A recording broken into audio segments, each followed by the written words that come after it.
Long stem rose, calla lily, tulip o kahit anong bulaklak na makakapaglarawan ng inyong wagas sa pagmamahal sa inyong minamahal.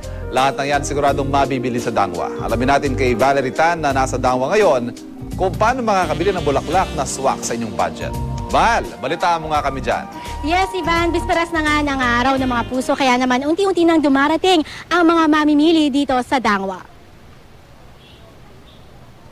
Isa sa nabutan namin ng binatilyong si Jody Saliba, 18 years old. 10 buwan pa lamang sila ng kanyang girlfriend pero nais niyang maging memorable ang araw na ito. Piling-pili ang mga klase ng bulaklak na kanyang binili, katulad ng Mom's Roses na umabot sa 1,000 pesos.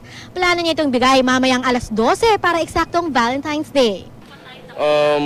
Plan ko is may ready akong dinner, so candlelight, and then papasok na lang ako sa bahay niya with everything. So yun, surprise ko talaga siya. Kakaiba naman ang gimmick nitong si Paulo Tabalok. Bagamat walang girlfriend, plano naman niyang bigyan ng mga bulaklak ang mga kasamahan sa trabaho sa ospital. 17 bouquet ng red roses ang kanyang binili dito sa Dangwa. Our first year residents in anesthesia. We give our seniors flowers for Valentine's. This is actually a surprise for them. Hindi lamang ang mga lalaki ang bumibili ng bulaklak. Katulad na lamang ni Loida Lapus. 5 bouquet at 2 dosen ng bulaklak ang kanyang binili. Plano niya itong ibigay sa kanyang nanay-nanayan at mga papangkin. Araw ng puso, yun lang ang talaga binibigay kung kaysa sa pagkain. Ang pagkain na uubos. Ito, hanggat nakikita na, alala ko. Si Judith Palesha naman na taga Fairview ay dumayo pa dito para bumili ng bulaklak para sa kanyang anak at lalo na sa kanyang asawa. Para espesyal, siya mismo ang mag-aayos ng arrangement. Lalagyan niya ito ng teddy bear at ilalagay sa basket. Kaya ang mensahe niya sa kanyang asawa: Happy Valentine's and I love them. Yun lang.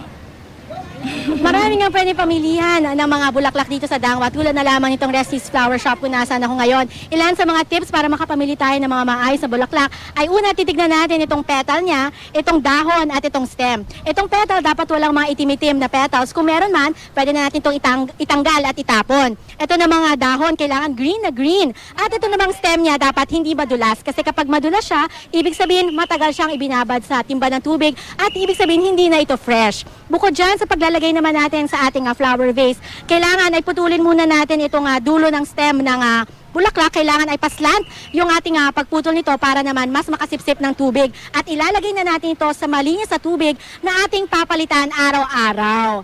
Ayan mga Ivan at Connie, Happy Valentine's Day sa inyo, pati na rin sa ating mga kapuso.